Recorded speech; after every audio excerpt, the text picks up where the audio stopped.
Graça e paz, queridos. Boa noite a todos. Nós queremos saudar toda a igreja na comunidade de Casa Amarela, em Pernambuco, aqueles que estão através das redes sociais nos acompanhando aqui, Então, que Deus abençoe você e não perca tempo. Compartilhe esse link com outras pessoas para que outras pessoas também sejam alcançadas pelo amor de Deus. Certamente Deus tem uma palavra rema, uma palavra do céu para a sua vida hoje, tá certo? Então vamos iniciar o nosso culto, vamos começar adorando ao nosso Deus. Cante conosco, tá certo? Vamos lá.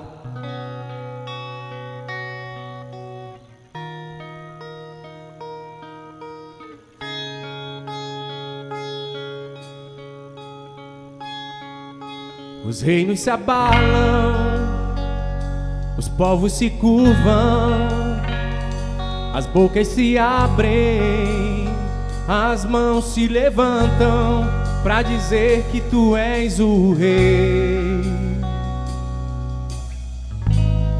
para dizer que tu és o Senhor. Os reinos se abalam, os povos se curvam, as bocas se abrem, as mãos se levantam para dizer que tu és o rei, para dizer que tu és o Senhor. Teu reino é sempre eterno, firmado em misericórdia, justiça e igualdade, bondade e fidelidade. A tua igreja te adora, a tua igreja te adora. Teu reino é sempre eterno, firmado em misericórdia, justiça e igualdade, bondade e fidelidade. A tua igreja te adora, a tua igreja te adora. Os reinos se abalam, os povos se curvam, as bocas se abrem, as mãos se levantam para dizer que tu és o rei, para dizer que tu és o Senhor. Os reinos se abalam, os povos se curvam, as bocas se abrem, as mãos se levantam para dizer que tu és o rei, para dizer que tu és o rei, para dizer que tu és o Senhor, para dizer que tu és o rei, para dizer que tu és o rei, para dizer que tu és o Senhor, para dizer que tu és o rei, para dizer que tu és o Senhor. Teu reino é sempre eterno, firmado em misericórdia, justiça e igualdade, bondade e fidelidade. A tua igreja te adora, a tua igreja te adora. Teu reino é sempre eterno, firmado em misericórdia, justiça e igualdade, bondade e fidelidade. A tua igreja te adora, a tua igreja te adora. Yeah, yeah, yeah.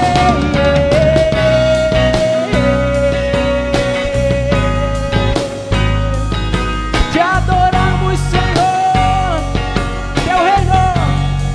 Teu reino é sempre eterno, firmado em misericórdia, misericórdia, justiça e igualdade, bondade e fidelidade. A tua igreja te adora.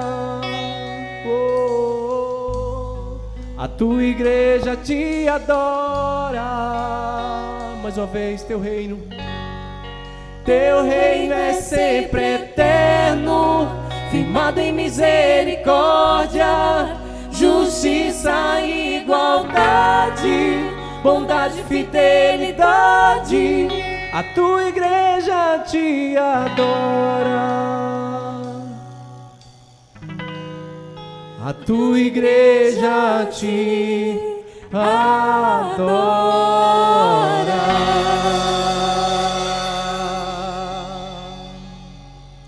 Aleluia.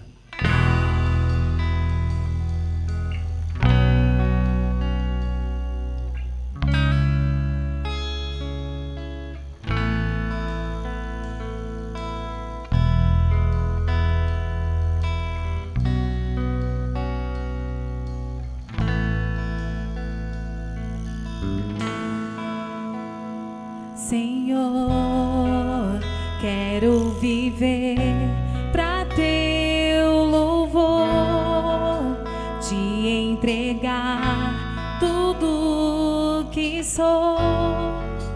Com meu viver te exaltarei, amado Rei dos Reis. Senhor, tua verdade viverei, em santidade servirei. Minha herança está em ti. Oh, te adorar, Senhor, é o meu prazer. Te entronizar, Senhor, te bendizer. Minha paixão está em ti. Meu coração está em ti. Te adorar, Senhor, é o meu prazer. Te entronizar, Senhor, te bendizer. Minha paixão está em ti. Meu coração está em ti, Senhor.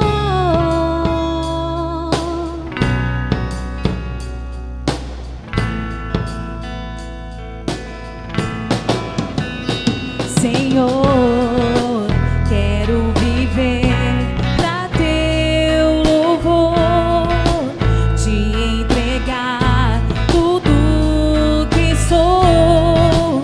Com meu viver te exaltarei, amado Rei dos Reis. Senhor, tua verdade viverei, em santidade servirei. Minha herança está em ti. Oh, te adorar, Senhor, é o meu prazer. Te entronizar, Senhor, te bendizer. Minha paixão está em ti. Meu coração está em ti. Te adorar, Senhor, é o meu prazer. Te entronizar, Senhor, te bendizer. Minha paixão está em ti. Meu coração está em ti.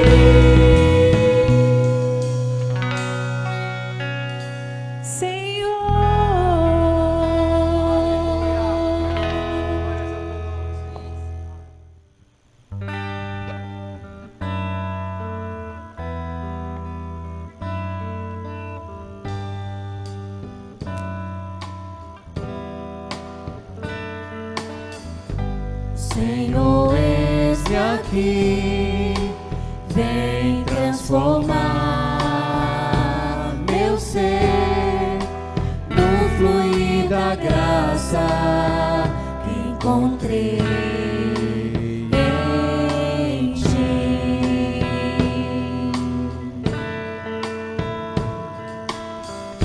Senhor, descobri que as fraquezas que há em mim podem ser vencidas no poder do teu amor.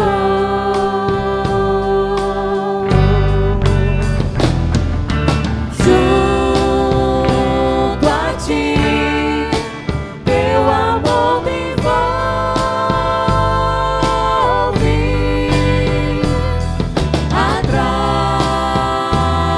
atrai-me pra o teu lado estar.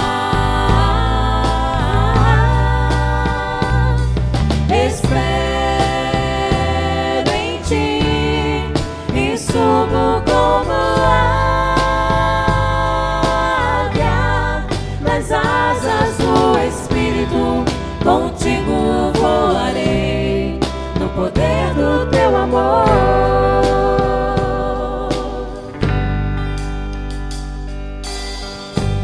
Face a face, quero ver-te, meu Senhor, e conhecer o amor que habita em mim.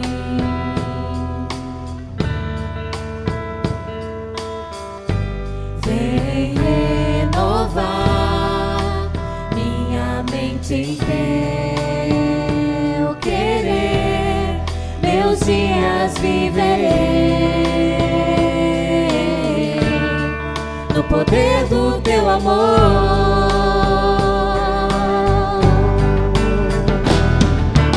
Junto a ti, teu amor me envolve,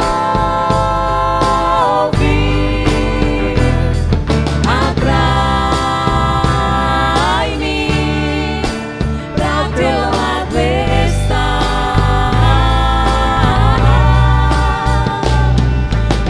Espero em ti e subo como águia nas asas do Espírito. Contigo voarei no poder do teu amor. Junto a ti, junto a ti, teu amor me envolve,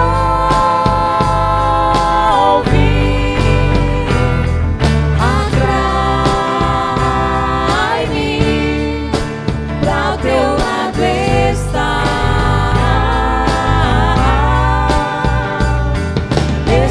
Espero em ti e subo como águia nas asas do Espírito.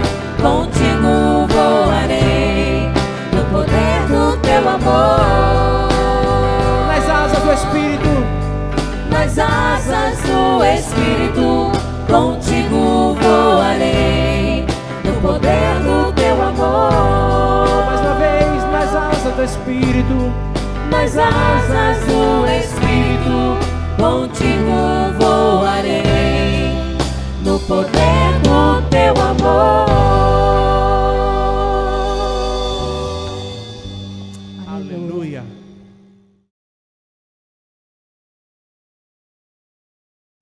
Graça e paz, igreja. Nesse momento nós vamos fazer aquele momento de oração, no qual nós nos colocamos de joelhos diante do Senhor, em prol da nossa vida, da nossa família.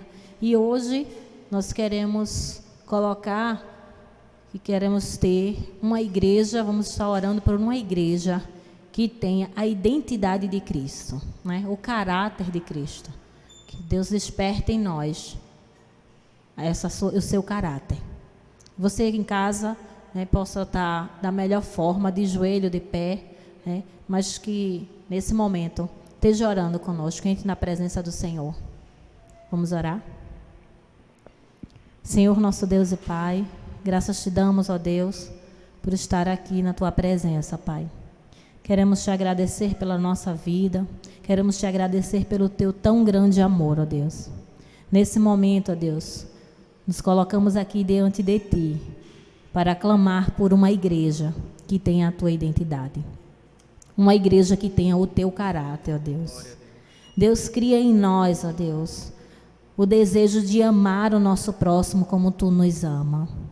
O desejo de ajudar o nosso próximo como tu nos ensinaste, Senhor. Porque para nós é tão difícil, Senhor. Da boca para fora é mais fácil, né? Amar quem a gente está acostumado também é fácil. Mas o teu amor, ele não faz distinção de pessoas. O Senhor ama infinito. O Senhor ama sem escolher a quem. E é esse amor, Senhor, que nós queremos buscar, ó Pai.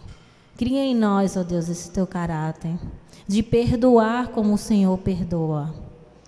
Deus, nos ajuda, Deus. Somos tão falhos, tão pecaminosos, mas sabemos da tua graça, da tua misericórdia, que se renova todos os dias sobre a nossa vida. E nós queremos aqui, Senhor Deus, te pedir, Deus, derrama sobre nós, Senhor Deus, o teu perdão, nos ensina a perdoar, como tu nos perdoas, Senhor.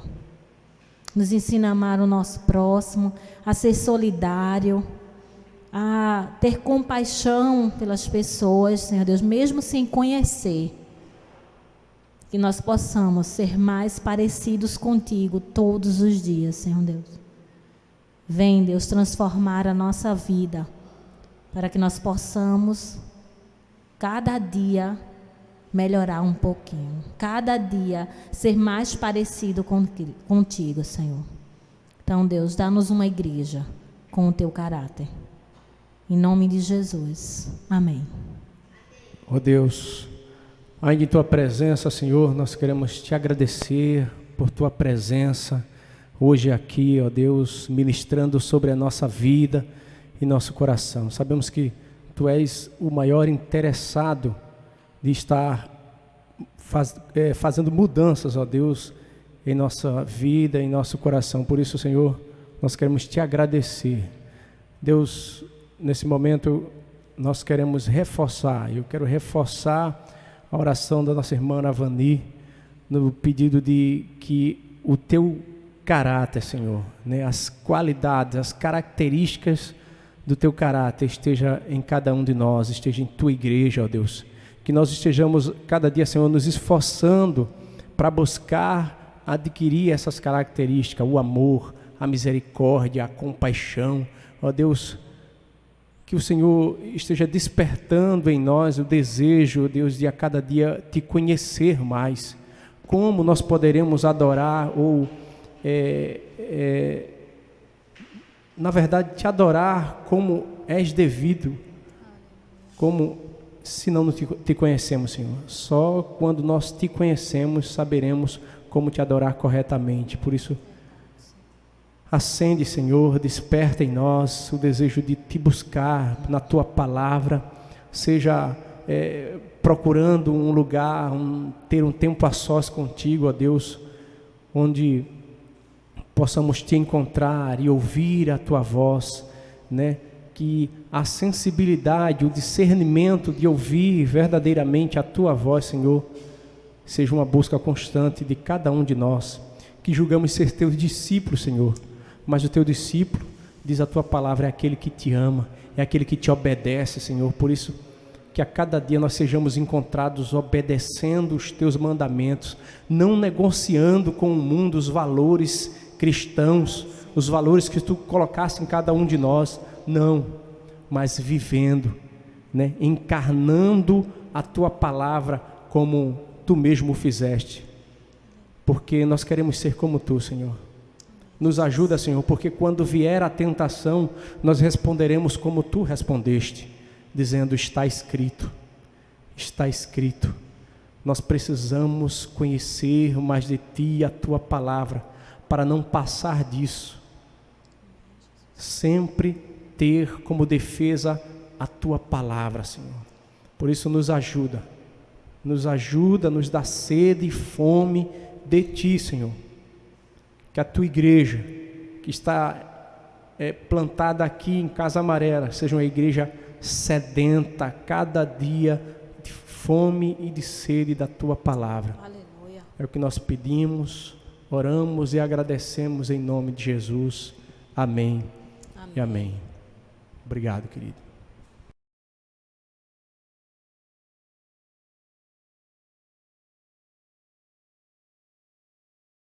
Graças e paz a todos, meus irmãos e irmãs da Central. Sejam muito bem-vindos a essa mesa de comunhão, a nossa série Vida Discipular, onde nós estamos falando sobre essa vida do discípulo.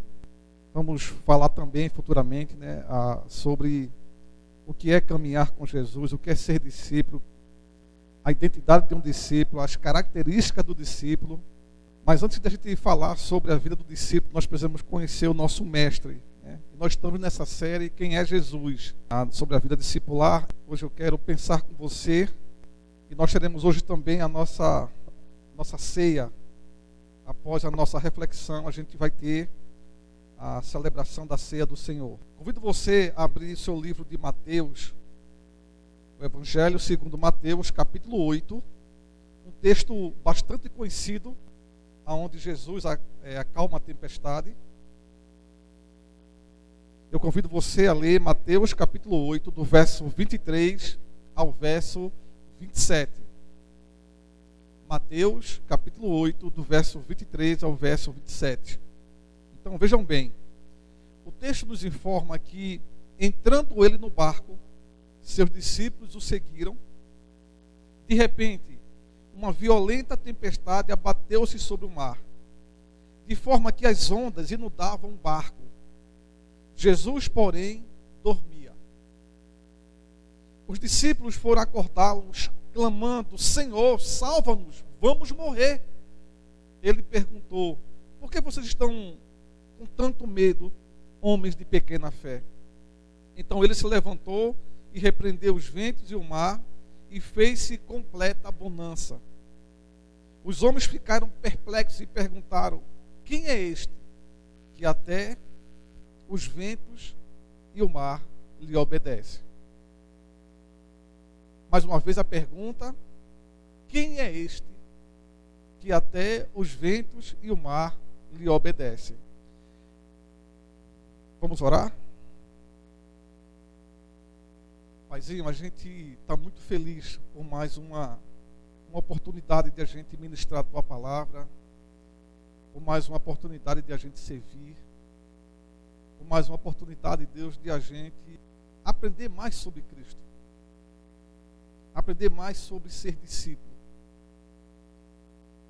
Nós estamos alegres, Deus, felizes por estarmos nessa mesa de comunhão, nesse ambiente de adoração, onde nós podemos sentar com os nossos cônjuges, com as nossas famílias, nossos filhos, Senhor, aonde nós temos a oportunidade, Senhor, de que essa mensagem ela vá para os quatro cantos desse mundo. Nós agradecemos ao Senhor e nós estamos felizes, Senhor, porque o Teu nome ele é glorificado, porque o Teu nome ele é proclamado, Senhor. E nós agradecemos àquele que pode acalmar as tempestades de nossas vidas. E que essa reflexão, essa mensagem, Senhor, ela chegue em momento oportuno. Ela possa trazer refrigério, ela possa trazer uma conscientização. No nome de Jesus. Amém. Então hoje nós estamos falando, nessa série de vida discipular, quem é Jesus, aprendendo com Jesus a vencer as tempestades da vida. Essa é a nosso tema de hoje. Quem é Jesus? Aprendendo com Jesus a vencer as tempestades da vida. Bem, nós já vimos, irmãos, e eu não sei com você, mas dificilmente a gente pensaria no que nós já viemos pregando nesses 2 últimos domingos sobre que Ele é a imagem do Deus invisível, né? Conforme nós falamos aqui em Colossenses capítulo 1, verso 15, dificilmente a gente defenderia, a gente levaria para alguém, ou nós teríamos essa segurança, mas está aqui no texto. E essas declarações que nós fizemos, ela é muito importante para a nossa caminhada como discípulo, para o fortalecimento de nossa fé, que Ele é a imagem de Deus invisível, Ele é o primogênito de toda a criação, Ele é antes de todas as coisas, né? E nele tudo subsiste. Ele é a cabeça, que é justamente a cabeça do corpo, que é a igreja, e Ele é o princípio e o primogênito dentre os mortos. Então, sobre essas declarações, nós queremos continuar refletindo sobre quem é Jesus. E as declarações, essas revelações para a gente, ela não para. Irmãos, os discípulos, eles olharam um para os outros, eles estavam perplexos, eles entreolharam um para os outros e perguntaram: quem é este? Irmão, quem é este o qual Deus enviara o anjo Gabriel a Nazaré, uma cidade da Galileia, a uma virgem comprometida, anunciando o seu nascimento? Quem é este, irmãos, que os magos, vindo do Oriente, fazendo essa trajetória, essa caminhada, trouxeram presentes para aquele que estava na manjedoura? Quem é este que os pastores nos campos, à noite, cuidando de seus rebanhos, o anjo do Senhor lhe apareceu anunciando, como diz o texto de Mateus, boas novas de grande alegria, e que após este anúncio, uma multidão de exército celestial apareceu com este anjo, louvando a Deus e dizendo: glória a Deus nas alturas e paz na terra aos homens aos quais Ele concede o seu favor. Quem é este que tira os pecados do mundo, como falara o João Batista? Quem é este que, ao ser batizado, o Espírito Santo desceu sobre ele em uma forma corpórea de uma pomba? Quem é este que também, em seu batismo, o Pai rasga o céu e declara a sua filiação? Quem é este que faz sinais e maravilhas? Quem é este que, com o sopro de sua boca, destruirá pela manifestação da sua vinda o homem do pecado, o filho da perdição, o homem iníquo, como está lá em 2 Tessalonicenses capítulo 2. Quem é este que é o pão vivo que desceu dos céus? Quem é este que, quem beber da água que Ele der, nunca terá sede? Ao contrário, a água que Ele oferece se tornará uma fonte de água a jorrar para a vida eterna. Quem é este que até os ventos e o mar lhe obedecem? Irmãos, essa pergunta não é só para dizer quem é Jesus, simplesmente para responder, mas o quanto nós temos, por exemplo, nos alimentado desse pão, que é Ele. O quanto nós entendemos o quanto é necessário eu e você vivermos de Jesus. O quanto nós precisamos beber da fonte, que é Ele. O quanto nós cremos na sua ressurreição e na sua vida. A vida que Ele oferece. O quanto nós cremos que Ele é aquele que tira os nossos pecados, os meus pecados e nossas falhas, que nós estamos perdoados. Essa é a grande questão. Não é simplesmente dizer Jesus, Jesus, Jesus. Então, irmãos, sobre esse caminho, nessa caminhada onde nós queremos investir nossa vida, nosso crescimento, para que nós possamos investir na vida de outros, compartilhar aquilo que aprendemos. Nós queremos, nessa noite, aprender mais sobre Jesus. E aprender com Ele como a gente vencer as tempestades da vida. Eu quero começar, irmãos, fazendo uma pergunta: se nós realmente estamos prontos para seguir Jesus. Porque no capítulo 8, ele começa falando que um leproso, ele desceu, quando Jesus desce do monte com seus discípulos, e uma grande multidão seguia Jesus, e o texto diz que um leproso vai se aproximar de Jesus e ele o adora, ele ajoelha-se e diz assim: Senhor, se tu quiser, tu pode purificar-me. E Jesus, estende sua mão e disse: eu quero, seja purificado. O texto fala que imediatamente aquela lepra foi purificada, aquele homem foi purificado. E lá estão os discípulos vendo esse momento. Depois chega um centurião que vai se dirigir pedindo a Jesus uma ajuda.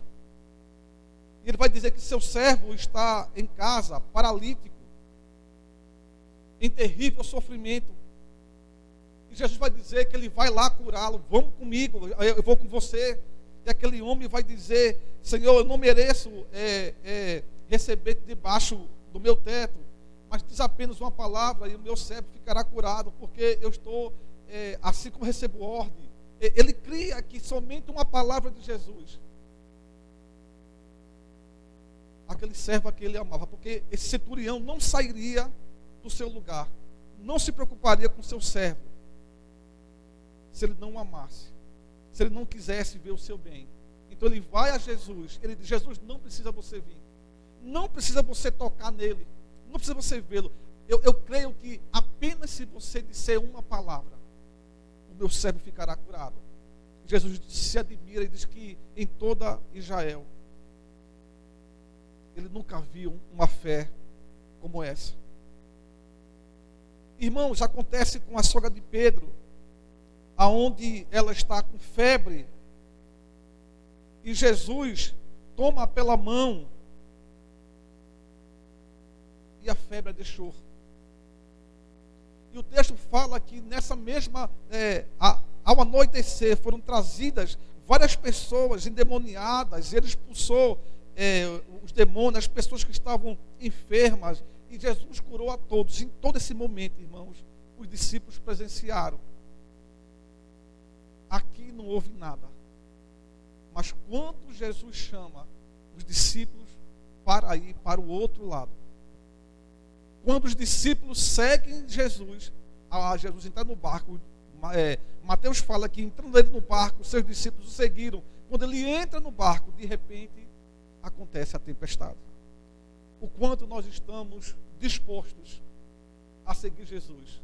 Porque andar com Jesus implica que muitas horas nós veremos maravilha, nós vamos ver a manifestação do poder, dessa glória, dessa presença, dos sinais, das maravilhas, mas também em outros momentos nós precisamos encarar as tempestades da nossa vida, as tempestades que vêm. Então, sobre tempestade, irmãos, o que é que nós precisamos entender? A primeira coisa, as tempestades, elas são inevitáveis. Elas chegam para todos. Elas chegam para o rico, elas chegam para o pobre, elas chegam para o negro, elas chegam para o branco. É inevitável. Nós não podemos impedi-las que elas venham. Assim como Jesus ensinou aqui nas boas-aventuranças, e no finalzinho, quando ele conclui o seu ensino, em Mateus capítulo 7, ele fala sobre o prudente e o insensato, aquele que ouve as suas palavras e as pratica. Ele diz assim: portanto, quem ouve as minhas palavras e as pratica, é como um homem prudente que construiu a sua casa sobre a rocha. Caiu a chuva, transbordaram os rios, sopraram os ventos e deram contra aquela casa. Ela não caiu porque ela tinha seus alicerces na rocha. Mas quem ouve minhas palavras e não as pratica é como um insensato que construiu a sua casa sobre a areia. Caiu a chuva, transbordaram os rios, sopraram os ventos e deram contra aquela casa. E ela caiu e foi grande a sua queda. Todos dois, irmãos, construíram sua casa. Todos dois colocaram o seu fundamento. A chuva que cai, os rios que transbordam por causa dessa chuva, e os ventos que sopram virão tanto para aquele que construiu o alicerce bem fundamentado, como aquele que não. Ou seja, é inevitável que venha. Virá virá contra a minha vida, virá contra a sua vida. A questão é se nós nos manteremos de pé. Se diante desse evento inevitável, que eu e você não temos controle, que nós não estamos no controle da situação, como nós resistiremos? E aí se mostrará como está fundamentado a nossa fé em Cristo ou não. Então, a primeira coisa, as tempestades, elas são inevitáveis. A segunda coisa, as tempestades são inesperadas. Essa expressão de grande tempestade, irmãos, no grego é sesmos megas. Traduzido isso ao pé da letra, irmão, é como se fosse um grande terremoto. Ou seja, a vida dos apóstolos foram terrivelmente abalada, sacudida. E é diante de grandes adversidades, quando a nossa vida é abalada, que nós declaramos quem realmente nós somos, como nós nos revelamos. Então, os discípulos foram terrivelmente sacudidos, a sua fé, a sua vida, eles estão em perigo. O texto fala que está entrando água dentro do bote. Os ventos estão dando contra aquele lugar que eles estão. Interessante, irmãos. É porque eles estavam em terra, vendo Jesus curar leproso. Um centurião, esse encontro com o centurião, na casa de Pedro, mas é aonde os discípulos estão indo, é para o seu ambiente de trabalho. Os discípulos, a maioria deles eram pescadores, e aquele lago era o ambiente de trabalho deles. É lá onde se levanta uma forte tempestade. As crises, elas chegam quando a gente menos esperamos, elas conspiram contra nós. Irmãos, no final de 2019, dezembro, dia 31. Quem esperava uma pandemia, irmãos, logo no começo do ano? As nossas mensagens não contemplavam isso. As nossas agendas não contemplavam isso. Tudo que nós projetávamos para 2020 não projetava isso. Tudo que nós esperávamos, tudo que nós colocamos, aquilo que nós gostaríamos de alcançar, as metas, não contemplava uma grande tempestade chamada pandemia. Mas ela veio, porque as tempestades, elas são inesperadas. Terceiro, as tempestades são inadministráveis. Não tem como a gente administrar. Os discípulos, eles tentaram controlar a situação sem sucesso. Eles perderam o controle. E assim são as tempestades da nossa vida. Elas são maiores do que as nossas forças. Em quarto lugar, as tempestades, elas são pedagógicas. Elas trazem o ensinamento. Elas não estão para nos destruir. É por isso que Jesus fala: por que vocês estão com tanto medo, homens de pequena fé? A tempestade viera, os desertos acontecem, nós estamos diante de um deserto, de uma situação para justamente aperfeiçoar o nosso caráter, para um crescimento a mais na nossa vida, para o amadurecimento da nossa fé. Então, entenda, as tempestades, elas são inevitáveis, elas são inesperadas, elas são inadministráveis, não tem como a gente administrar. Nós podemos aprender com ela, mas não temos controle sobre ela. Em quarto, as tempestades, elas são pedagógicas. Elas trazem uma lição. Elas tendem a nos fortalecer. Não tem como você estar no meio de uma tempestade, em meio a um deserto, a uma situação, e você não sair de lá mais fortificado, mais fortalecido.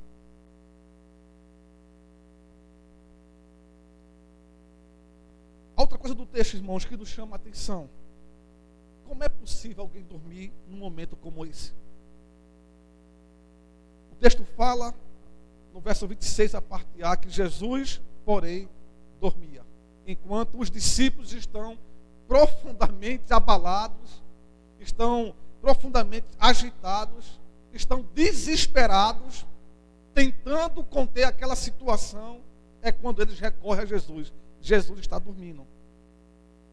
Mas, irmão, Jonas também dormia. Jonas, quando foge de Nínive para Tarsis, e quando ele entra naquele barco, Jonas dormia. Só que Jesus dormia o sono tranquilizador. Jesus dormia consciente. Jonas, de outro lado, dormia indiferente. Porque quando as pessoas encontram Jonas e o vê dormindo, perguntam como é possível ele estar dormindo numa situação como aquela. E Jonas sabe que a situação vier a acontecer. Os homens começaram a perder as coisas por causa de Jonas. Jonas era o causador daquilo. Jonas estava dormindo o sono da desobediência. Jonas dormia indiferente com as pessoas. Jesus dormia tranquilamente. Jesus dormia o sono da paz.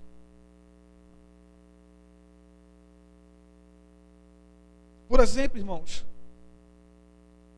Paulo e Silas na prisão, num momento difícil, em Atos capítulo 16, nós vemos ali uma história extraordinária de que Paulo estava com Silas e havia uma escrava que tinha um espírito de adivinhação e por muito tempo ela vinha importunando, até que um dia o texto nos diz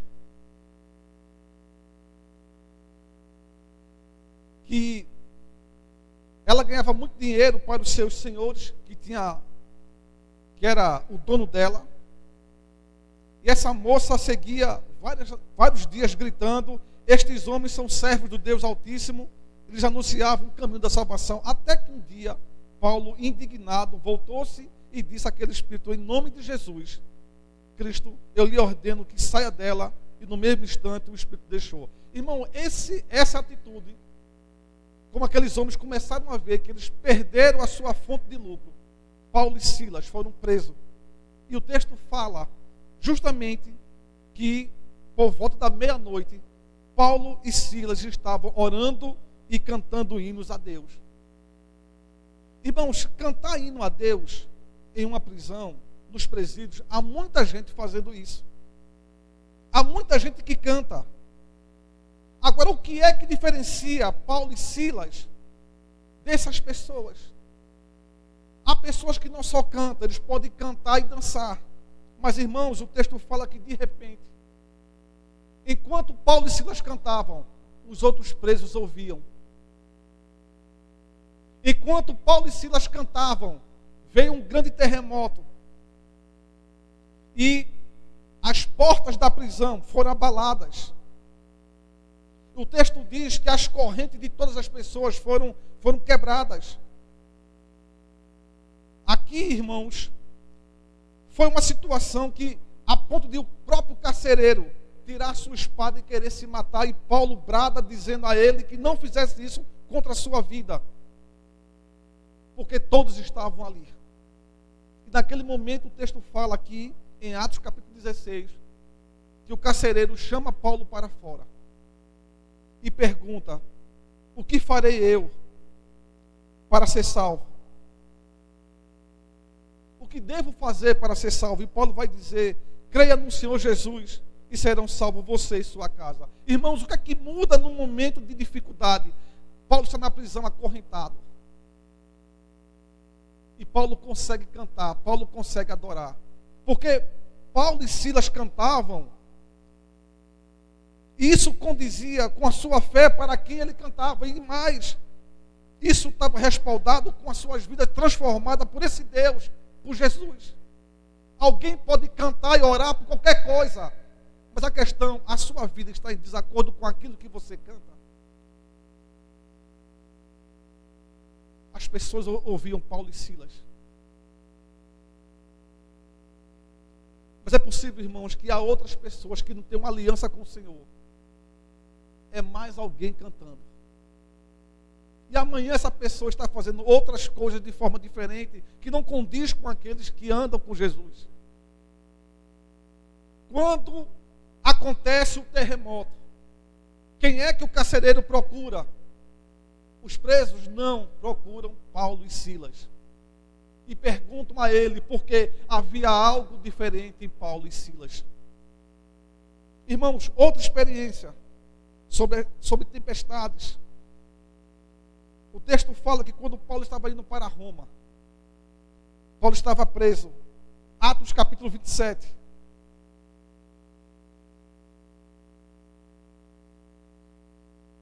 Paulo enfrentava também uma tempestade.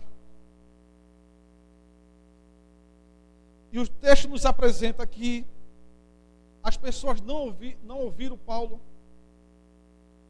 O texto diz que um forte vento, chamado Nordeste, que veio fortemente contra o navio que Paulo estava, arrastado pela tempestade, sem poder resistir a esse vento.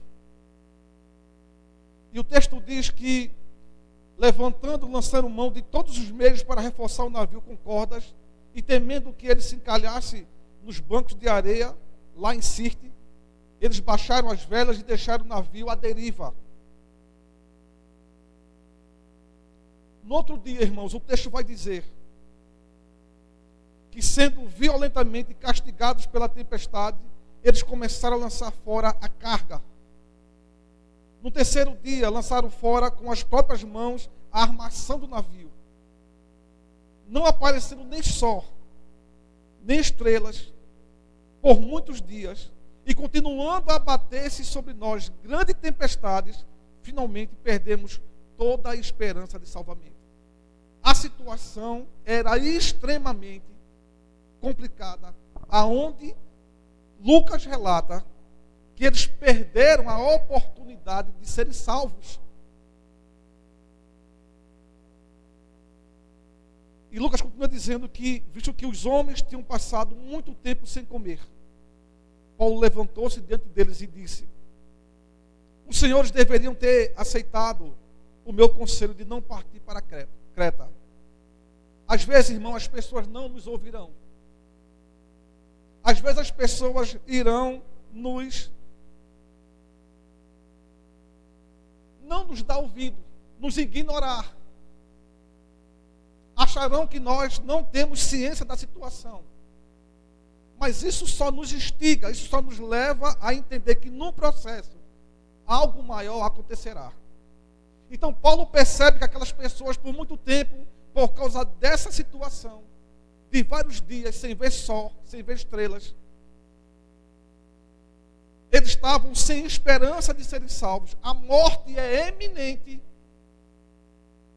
Paulo fala: os senhores deveriam ter aceitado o meu conselho de não partir de Creta, pois assim teriam evitado este dano e prejuízo. Mas agora, recomendando-lhes que tenham coragem, pois nenhum de vocês perderá a vida, apenas o navio será destruído. Pois ontem à noite apareceu-me um anjo do Deus, a quem pertenço e a quem adoro, dizendo-me: Paulo, não tenha medo. Paulo, diante dessa situação de morte iminente, Paulo, não tenha medo. E foi a mesma colocação de Jesus. Por que vocês estão com tanto medo, homens de pequena fé? Paulo, não tenha medo. É preciso que você compareça perante César. Deus, por sua graça, deu-lhes a vida de todos os que estão navegando com você. Assim, tenham ânimo, senhores. Creio que em Deus, que acontecerá do modo como me foi dito, revelado, devemos ser arrastados para alguma ilha. Irmãos, o resto do texto vai haver naufrágio. Eles queriam matar os presos, mas o centurião temia por Paulo. Quem é a voz consciente nessa situação? A voz de um discípulo, a voz de um homem de Deus, que não for escutado, mas está lá, dando direção, recobrando ânimos, chamando para dar ânimo, dar vigor. Comam, porque Deus falou comigo. Irmãos, o texto vai falar mais tarde, mais adiante, que Paulo parte o pão e dá graças. E o texto fala que todos chegaram a salvos na terra. Porque nós, como discípulos, precisamos entender, irmãos, os momentos de tempestades que nos sobrevêm. Enquanto uns dormem sossegadamente, porque têm o controle interior da sua vida, outros estão dormindo porque estão indiferentes. E olhe que Jesus aqui em Mateus está no barco, fisicamente, palpável, visível. Mas há momentos das nossas tempestades que nós não temos ninguém. É a gente de Deus, assim como Paulo. Às vezes está Paulo e Silas, mas agora está Paulo sozinho. Mas Paulo não está só. Paulo tem um Senhor. Paulo tem uma direção. Paulo tem convicção. Paulo sabe o que fazer, para onde ir. E assim é todo discípulo do Senhor. Irmãos, uma coisa interessante também desse texto de Mateus é que nos 3 evangelhos sinóticos, Mateus, Marcos e Lucas, nós temos essa narração, nós temos esse episódio. Interessante porque Marcos e Lucas relatam que primeiro Jesus faz o sinal. Jesus primeiro acalma a tempestade e depois corrige os discípulos. Mas segundo Mateus, Jesus primeiro exorta, repreende, corrige os discípulos.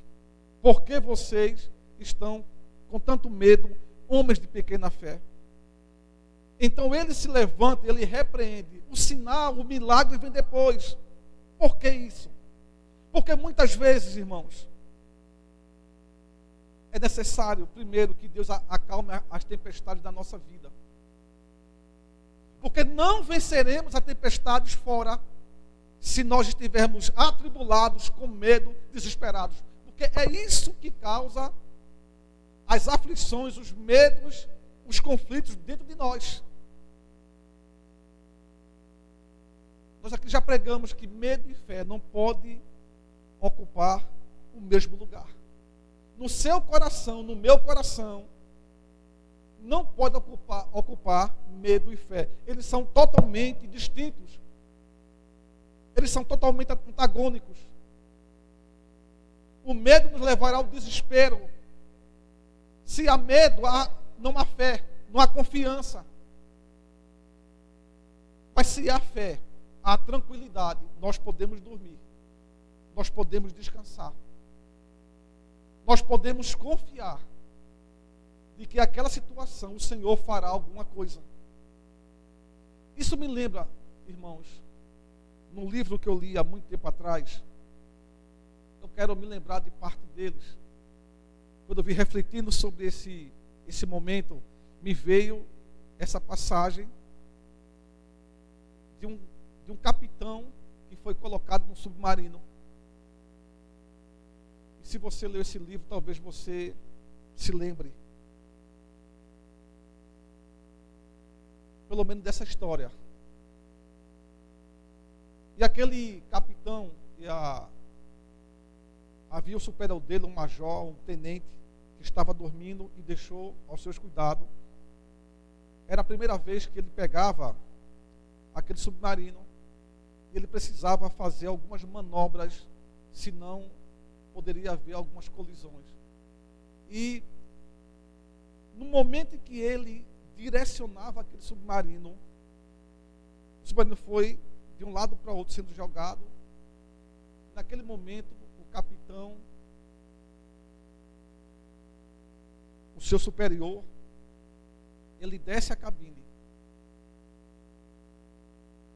e ele pergunta àquele que estava lá se estava tudo bem. E aquele rapaz lá, aquele oficial, olha para o capitão e diz: capitão, está tudo bem. O capitão olha de um lado, olha para o outro, ele disse: para mim também me parece que está tudo bem.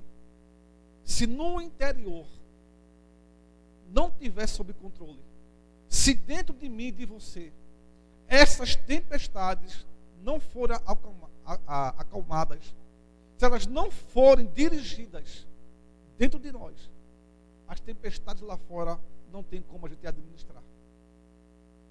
Jesus precisa ser esse que nos dá essa calmaria, que nos dá essa sensatez, que nos traz essa tranquilidade de como nos comportar diante dessas situações. Por que vocês estão com tanto medo? É essa a pergunta de Jesus, homens de pequena fé. Porque há aqui um contraste entre medo e fé. Ou o medo lhe domina, e aqui a ausência de fé, ou a fé grita, ou a fé manifestada.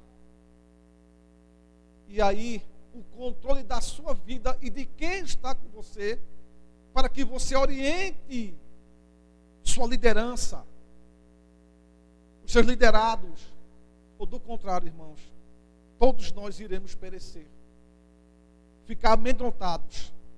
Jesus, ele quer acalmar as tempestades em nosso interior, para que possamos vencer todas e quaisquer tempestade que nos venha a nos cometer. Quem é este que até os ventos e o mar lhe obedecem? Irmãos, é diante quando eles presenciam o milagre, aonde se fez completa abundância, calmaria, tranquilidade. O quadro muda, a imagem é outra. Mas o que chama a atenção dos discípulos não é porque o mar parou, mas agora a atenção volta para Jesus, porque eles estavam com Jesus, andaram com Jesus, foram chamados por Jesus, mas eles não conheciam Jesus. Eles estão admirados. Eu estou andando com alguém que, meu Deus, quem é essa pessoa? Quem é este? E aí eu quero concluir dizendo algumas coisas, irmãos. Primeiro, eu queria lhe trazer a memória, até o Max pregou essa semana, sobre aquela mulher que há 12 anos havia uma enfermidade, elas gastaram tudo que ela tinha, mas ela ouviu falar de Jesus.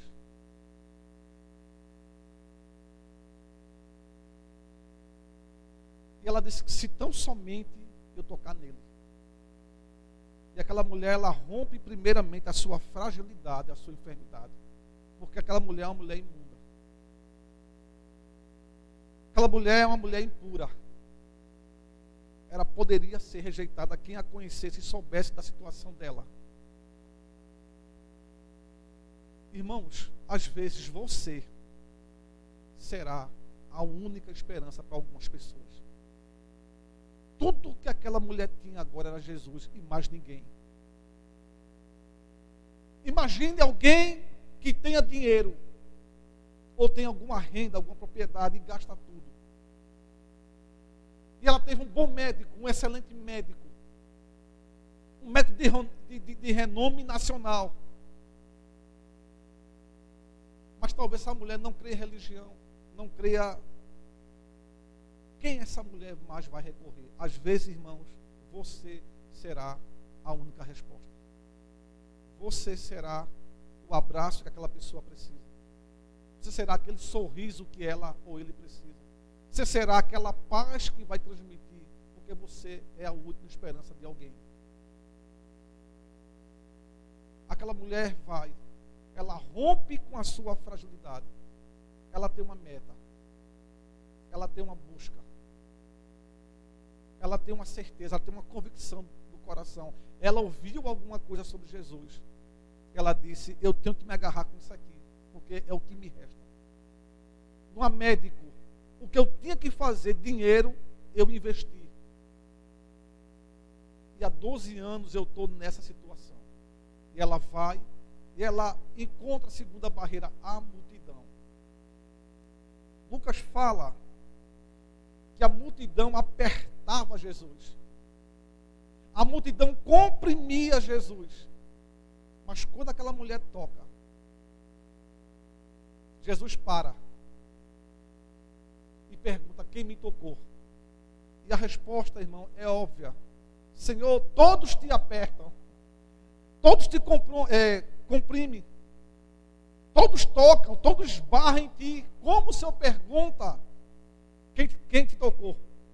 É porque de mim saiu virtude, de mim saiu poder. Irmãos, eu temo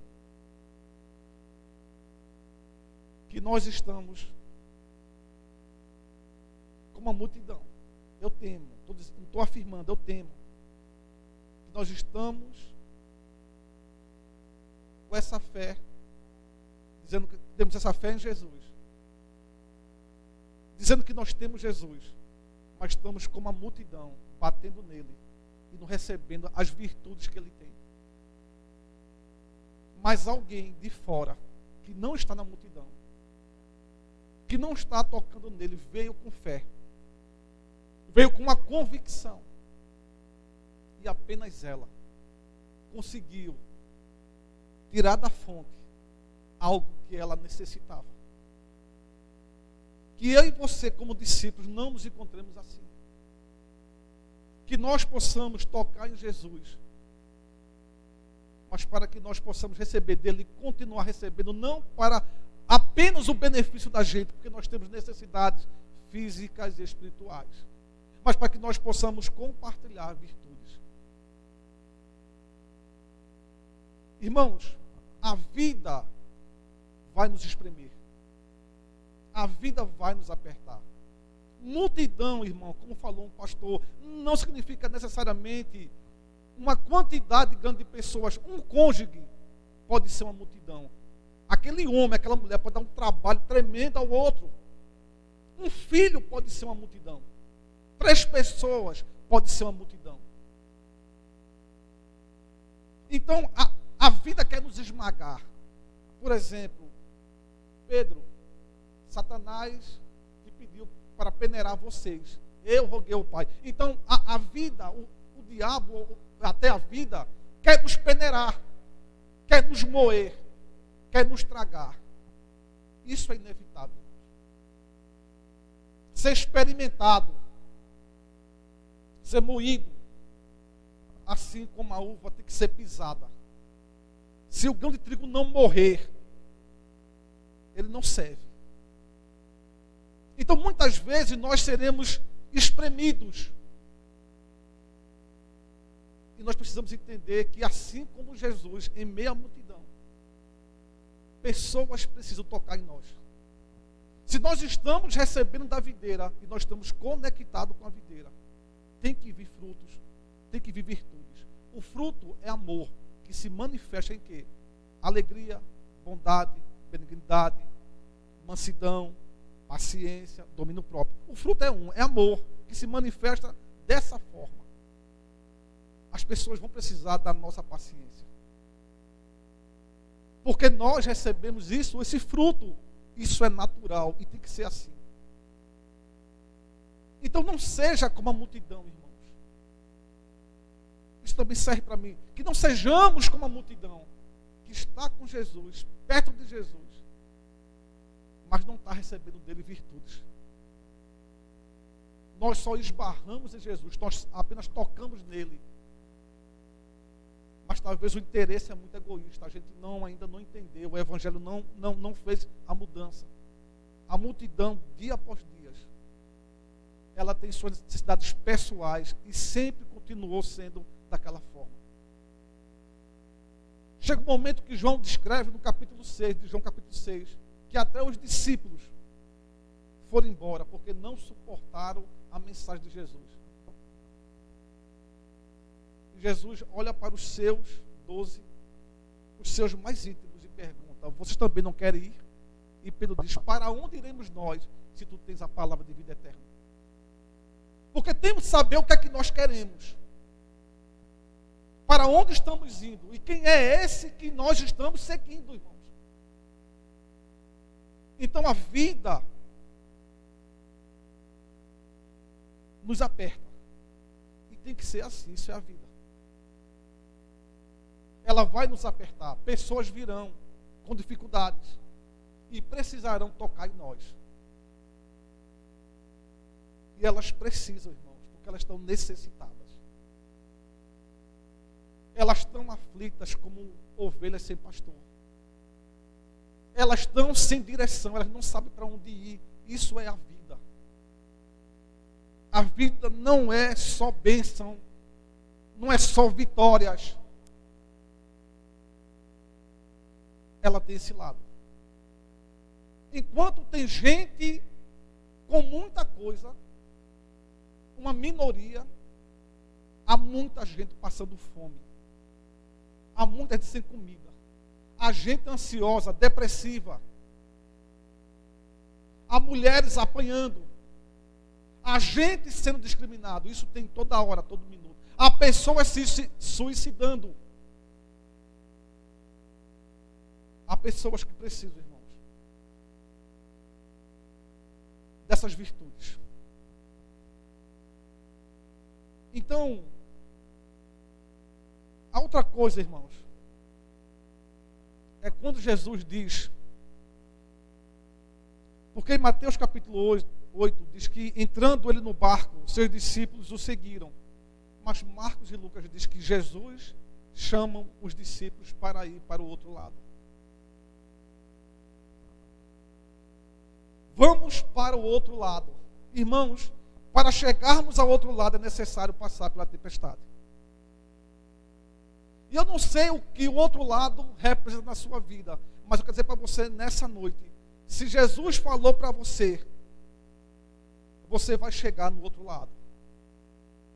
Não importa a tempestade que você esteja passando, que você esteja vivendo agora, mas se você tem intimidade com Jesus, você está ouvindo Ele, e você vai chegar no outro lado. Se você está precisando de uma cura e Deus falou para você, você vai chegar no outro lado. Se seu ministério está passando por uma grande dificuldade, mas Deus é com você, você tem convicção do que você está fazendo, você vai chegar no outro lado. Não importa a tempestade, porque o que importa é o que Ele está fazendo. Ao chegar do outro lado, quando a tempestade se acalma, há uma grande bonança. Há uma pessoa lá em Gadara endemoniada. E se você sabe a história, eu quero lhe lembrar. Depois que Jesus liberta aquele homem, aqueles demônios reconhecem Jesus, porque vieras, ó Filho de Deus, desse antes do tempo para nos atormentar, e eles pedem a Jesus para que eles entrassem naquela manada de porcos. Os homens que viram que cuidavam daqueles porcos, viram os porcos se precipitando no mar, morrendo, e correm para a cidade, e as pessoas da cidade vêm, se juntam e mandam Jesus embora. Mas era necessário Jesus passar para o outro lado. A minha oração é que você, no seu contexto que você está vivendo, você creia que você vai chegar do outro lado. Talvez, para você, o outro lado é a situação de um câncer, que não há cura. E Deus já falou que vai guardar você, mas você vai chegar do outro lado, porque o que a morte vai fazer é só entregar você para Jesus. E uma coisa, irmãos, que todos nós sabemos é que um dia, isso é certo, todos nós iremos morrer. E, por outro lado, que alguns, quando Jesus voltar, não morrerão. Os seus corpos serão transformados.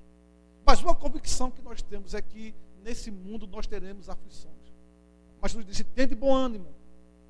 Ele prometeu que estaria conosco todos os dias, até a consumação do século. Quer dizer para você, aqui da Central, nós estamos vivendo talvez um momento de tempestade, mas creia, nós vamos chegar do outro lado. Em nome de Jesus. Quem é Jesus, irmãos? E aqui eu termino. Quem é Jesus?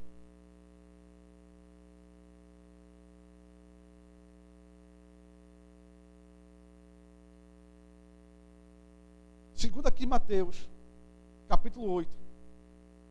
Para o leproso, Jesus é a cura. Para o homem, o centurião,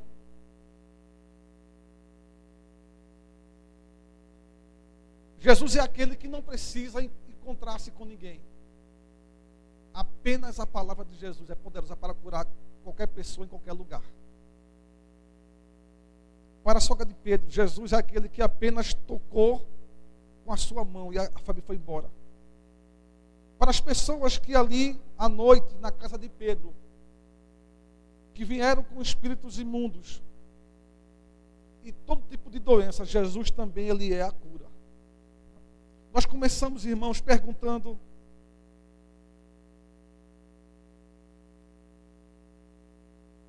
quem é este, o qual Deus enviara o anjo Gabriel a Nazaré, a uma virgem comprometida, anunciada em casamento a um homem chamado José?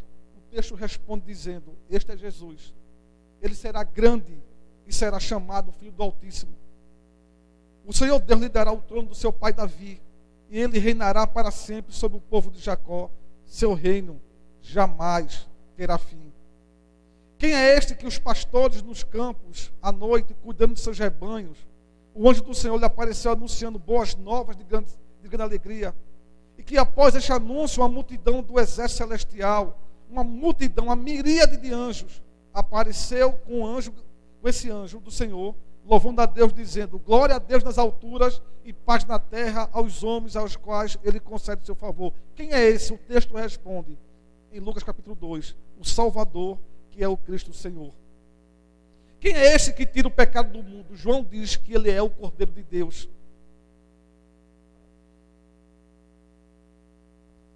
Quem é este que com o sopro de sua boca destruirá pela manifestação da sua vinda o homem do pecado, o iníquo, o homem da perdição? Paulo responde dizendo que ele é o Senhor Jesus. Ele é o Cristo, o Filho do Deus vivo. Essa rocha inabalável. Essa pedra, essa rocha a qual eu e você estamos fundamentados. Hoje há um convite para Jesus, de nós, para que em meio às nossas tempestades da vida, nós possamos ter fé e saber lidar com as tempestades. Ela não vem para nos destruir. Ela é um momento pedagógico. Nada poderá nos separar do amor de Cristo, irmãos. Quando digo nada, não quer dizer porque o fato de a gente estar aqui ou partir, nós não perdemos nada. Porque se esperarmos Jesus só nessa vida, nós somos os mais miseráveis de todos os homens. Nessa vida a conta não bate, a injustiça. Nessa vida há pessoas sofrendo. E essa não é a vida a qual Jesus prometeu. Mas nós estamos pré-anunciando uma vida nele, mas a qual a promessa se cumprirá quando ele voltar. E os mortos ressuscitarão, e nós que estamos vivos seremos transformados. Aí com um novo corpo, onde não haverá mais morte, mais corrupção. Ele já venceu a morte. O escrito de dívida que havia contra ele e você, ele já expôs na cruz, triunfando. Você já sabe que ele é a imagem do Deus invisível. Que ele é o primogênito dentre os mortos. Que ele é antes de todas as coisas. Ele é o princípio, ele é o fim. Para que em tudo ele tenha supremacia. Nós aprendemos muitas coisas, irmãos, não fora da tempestade, mas na tempestade. É onde a nossa fé precisa falar. É nas tempestades que nós precisamos manifestar o Cristo ressurreto. É na tempestade aonde o nosso caráter ele será forjado, trabalhado, amadurecido, não fora. Os discípulos viveram um momento com Jesus extraordinário. Há curas, há sinais,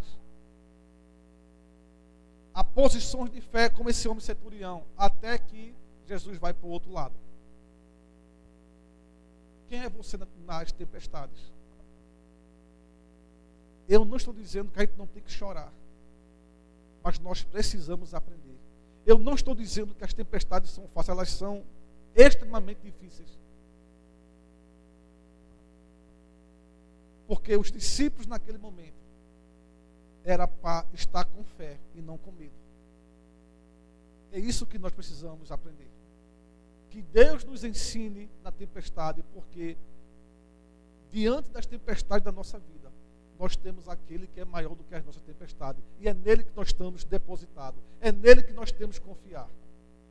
Irmãos, nesse sentimento de comunhão, de aprendizado, nesse sentimento de andar com Jesus,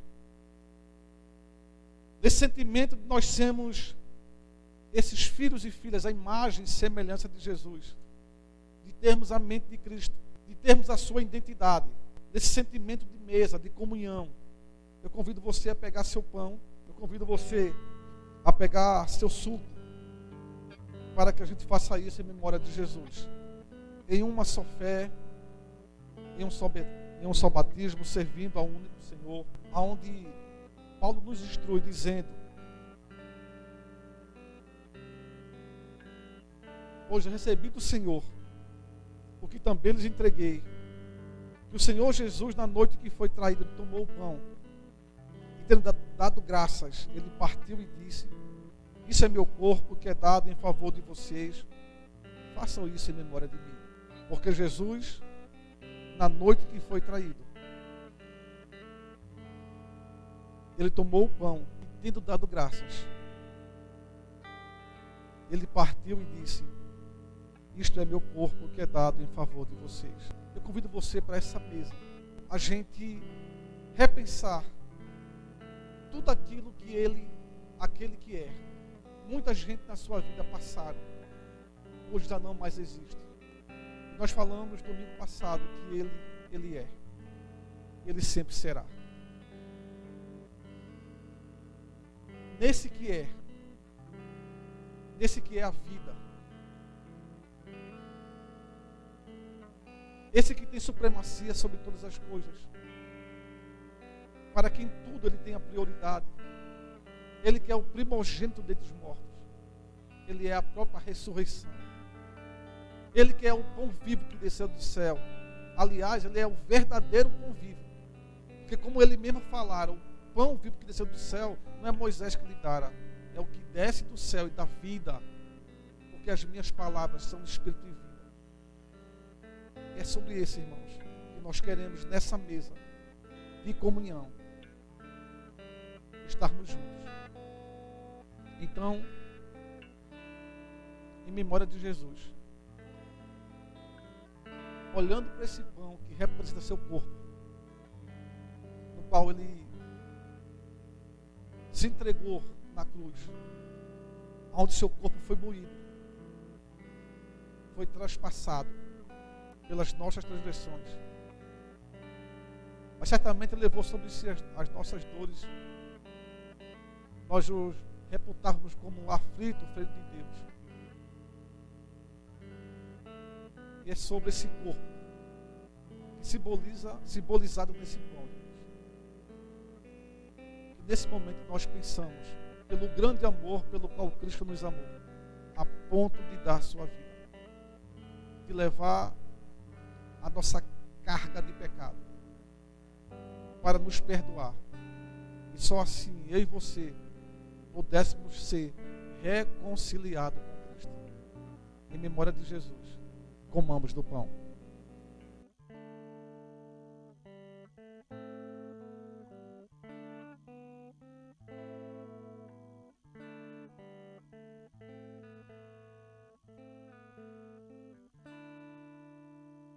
Nós estamos gratos a Deus, porque esse ato de amor não foi um pensamento, uma intenção humana. Esse ato de amor, ele está antes da fundação do mundo. O teu sangue que nos purifica, o teu sangue é onde há poder. No teu nome, Senhor, aonde os demônios se sujeitam, eles são expulsos. Eles têm que sair. É nesse nome, nesse sangue. Esse nome ao qual, por tua ressurreição, por tua vitória na cruz, pela tua morte e ressurreição. Deus te deu um nome, Jesus, que está acima de todo nome, para que ao nome de Jesus todo joelho se dobre, nos céus e na terra, e embaixo da terra. E todos digam, Senhor, e declarem o Senhor, que Jesus é Senhor. E é nessa mesa, Deus, junto com nossos irmãos, que nós estamos reunidos, agradecendo. Porque o Senhor nos encontrou. Porque o Senhor nos perdoou. Porque o Senhor nos amou primeiro. Porque o Senhor nos resgatou do império das trevas e nos transportou para o seu reino. Nossa palavra é uma palavra de gratidão e alegria.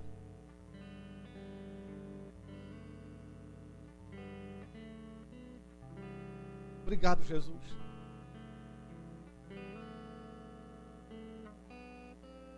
A gente não quer esquecer disso. Nós queremos, Senhor, te amar de todo o nosso coração. Mas nós também queremos, Senhor, ter relação com o corpo, que é a tua igreja. Isso aqui não tem sentido, Deus, se nós não te obedecermos. Se a gente não olhar para aquilo que o Senhor prescreveu, Senhor. E o texto diz, irmãos, em nome de Jesus, que da mesma forma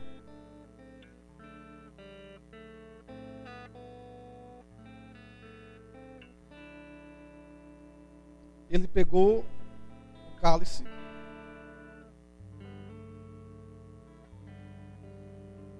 e disse: este cálice é a nova aliança do meu sangue. Façam isso em memória de mim. Sempre que o beberem, porque sempre que vocês comerem deste pão e beberem deste cálice, vocês anunciam a morte do Senhor até que ele venha. Aqui está o cálice da aliança do Senhor, que representa o seu sangue vertido na cruz. Em memória de Jesus, bebamos o seu cálice.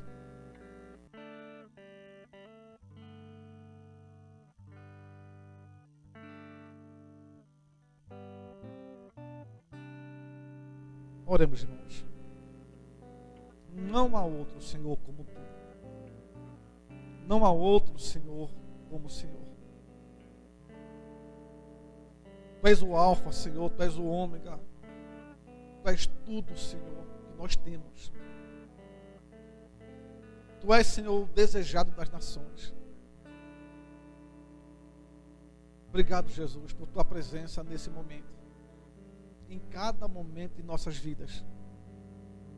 Obrigado por aquilo que nos une. Obrigado por aquilo que permanece, Senhor. Nós somos agraciados, Deus, por esse encontro.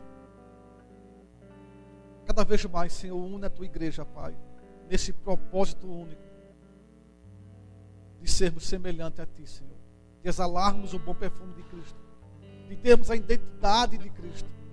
O caráter de Cristo. A mente de Cristo.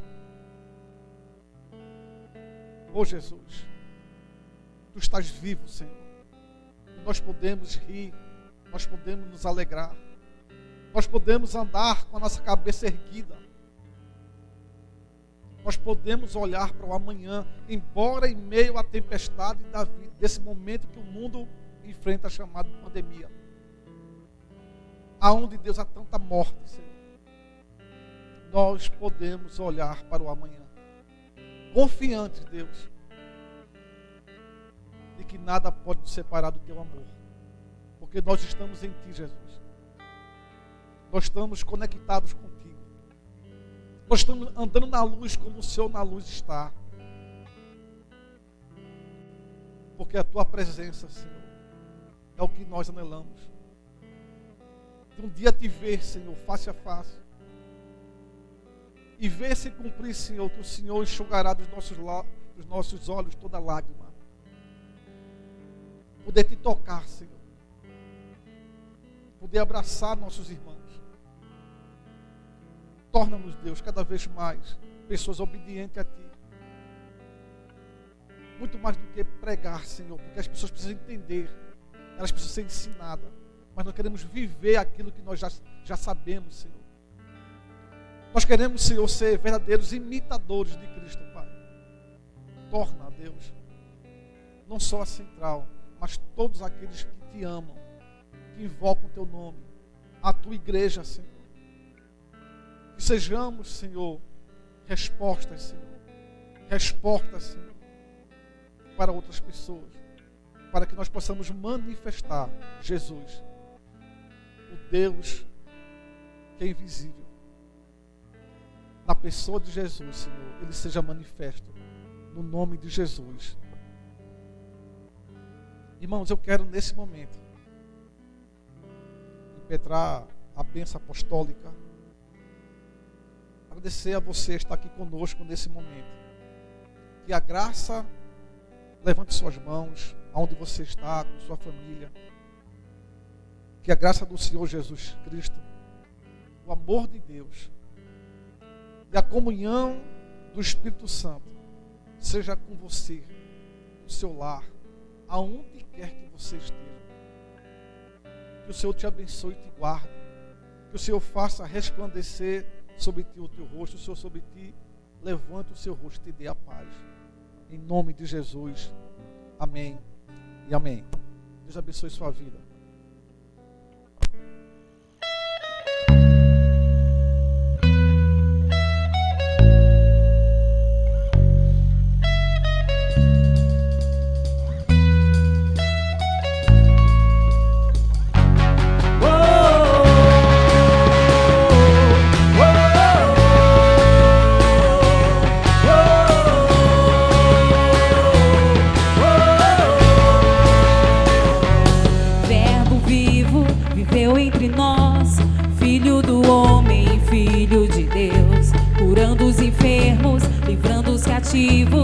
Era chegado o reino de Deus. Foi humilhado, crucificado, tão rejeitado pelos seus, ressuscitado, glorificado. O inferno e a morte venceu. E agora quem dizem que tu és? Um profeta, um agitador qualquer. Teu Espírito me revela quem tu és, ungido de Deus. Tu és o Cristo, Filho do Deus vivo. Sobre essa rocha tua igreja está. Tu és o Cristo, Filho do Deus vivo, rocha inabalável, outro igual não há, igual não há.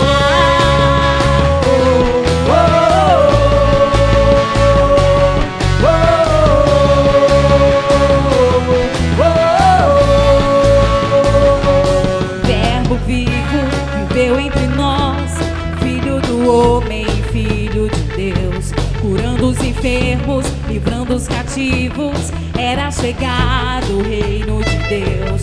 Foi humilhado, crucificado, tão rejeitado pelos seus, ressuscitado, glorificado. O inferno e a morte venceu. E agora quem dizem que tu és? Um profeta, um agitador qualquer.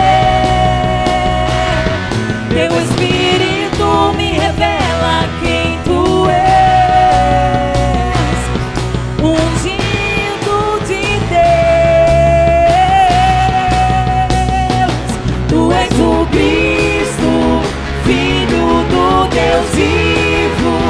Sobre essa rocha tua igreja está. Tu és o Cristo, Filho do Deus vivo, rocha